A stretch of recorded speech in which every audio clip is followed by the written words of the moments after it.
దేవునికి స్తోత్రములు. దేవుని బిడ్డలారా, అందరూ క్షేమంగా ఉన్నారండి.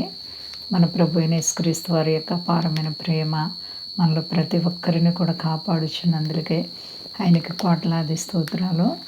ఈరోజు దేవుని వాగ్దానం యోబు గ్రంథము 22వ అధ్యాయము 22వ వచనం. ఆయన మాటలను నీ హృదయంలో ఉంచుకొనుము, సర్వశక్తిని వైపు నీవు తిరిగిన ఎడల నీ గుడారంలో నుండి దుర్మార్గమును దూరముగా తొలగించిన ఎడల నీవు అభివృద్ధి పొందేదవు. దేవునికి స్తోత్రం. హల్లెలూయా. ఎంత గొప్ప అద్భుతమైనటువంటి వాగ్దానము చూడండి. ఆయన మాటలు, దేవుని మాటలు నీ హృదయంలో భద్రపరచుకోవాలి. మరి ఆయన మాటలు ఎవరు చెప్పినా, దేవదూతలు చెప్పినా, గొల్లలు చెప్పినా, మరి అంట మాటలన్నీ కూడా హృదయంలో భద్రపరుచుకుందంట. మరి నీవు దేవుని మాట హృదయంలో భద్రపరుచుకుంటే చాలు, ఆయన నీ హృదయ వాంఛలను తీరుస్తారు.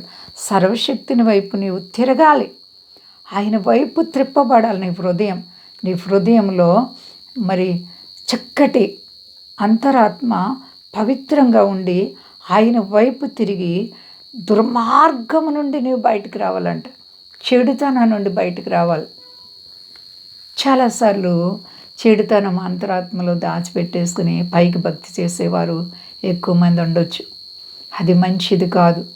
నీ హృదయంలో చెడుతనం మొదట బయటికి వెళ్ళిపోవాలి. ఎప్పుడైతే చెడుతనం నీవు విడిచిపెట్టి దేవుని వైపు చూస్తావో అప్పుడు నీ దేవుడు ఎంతో గొప్ప ఆశీర్వాదం ఇస్తానని వాగ్దానం చేస్తున్నారు.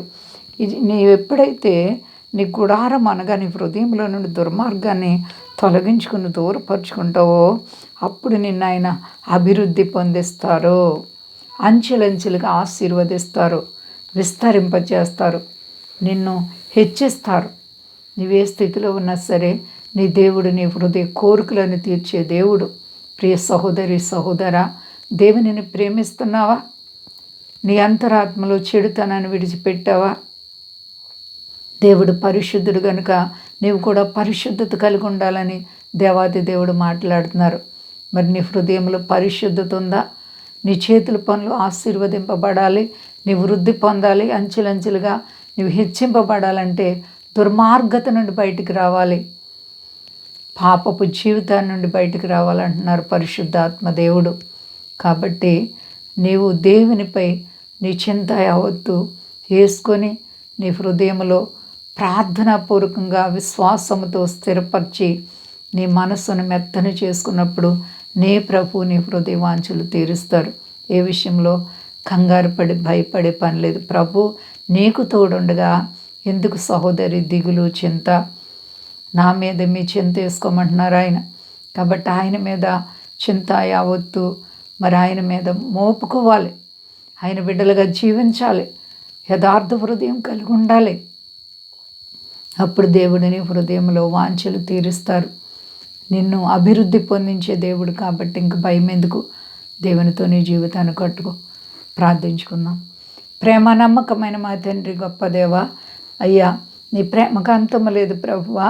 ఎవరైతే చెడుతనాన్ని విడిచిపెట్టి నీ వైపు తిరుగుతారో వారిని నీవు వృద్ధి పొందించి అభివృద్ధి పొందిస్తానంటున్నావు. అవును ప్రభువా, నువ్వు గొప్ప దేవుడు. నీ కొరకు మేము ఎలా బ్రతకాలి నేర్పించండి. ఆత్మపూర్ణుడా, పరిశుద్ధుడా, పరిశుద్ధాత్మ అభిషేకాలు ఇవ్వండి. సర్వ ప్రజల్ని కాపాడండి. మా దేశాన్ని, దేశ నాయకులను కాపాడండి. మా దేశ ప్రజలందరినీ రక్షించండి. మీ దాసులను కాపాడండి. అయ్యా ఆలోచనకర్త నీకు వందనాలు.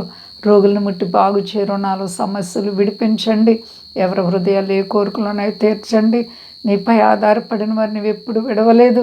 సర్వోన్నతుడా, నీ నామం గొప్ప చేసుకుని ఘనత పొందు. సర్వ ప్రపంచాన్ని చల్లగా కాపాడు శక్తి కలిసే నామ నడుచున్నాను తండ్రి. ఆమేన్. అందరికీ వందనాలండి. మా కొరకు పరిచయం కొరకు అందరూ ప్రార్థించండి. ప్రభువారు మిమ్మల్ని, మీ బిడ్డలు, మీ కుటుంబాలను దీవించి ఆశీర్వదించును గాక. ఆమేన్.